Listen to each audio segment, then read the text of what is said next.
O acceso peonil ao Colexio Xesús Ferro Couselo de Valga é xa moito máis seguro. A Xunta de Galicia investiu máis de 700.000 euros para crear unha senda que permita aos peóns transitar pola zona con total seguridade. Unha senda no núcleo, na parroquia de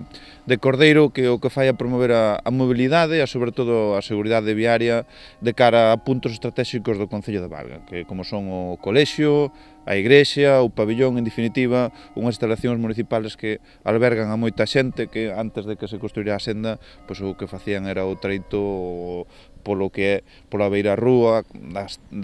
estrada, a cal era moi estreita, con esta expropiación que se fixo, con ese ancho que se dotou a senda, por de logo que é unha moi boa nova. Dende Valga destacan a importancia desta senda polo núcleo no que se atopa, xa que na zona están situados, ademais do Colexio Xesús Ferro Couselo, o pabillón municipal e a igrexa de Santa Columba. É unha medida de seguridade para os peatóns que son moitos e ademais alumnos deste colexio, xente que vai á igrexa, ao pabillón, e, bueno, pois era unha demanda que tiñamos dende fai un tempo dentro do Concello, porque era un perigo, non? Tal é como se facía, como facían os veciños do noso Concello, que viñan a través da carretera nacional, da carretera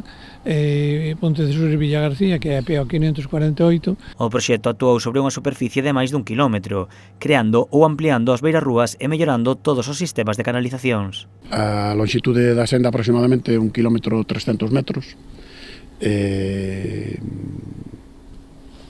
Vai dotada, non na toda a súa longitude, pero sí, tanto no tramo da estrada como no primeiro tramo do vial municipal, de tubería de recollida de pluviais, prisma de canalizacións para futuras liñas eléctricas ou de telefonía que se queiran instalar, unha tubería de abastecemento de auga e unha actuación de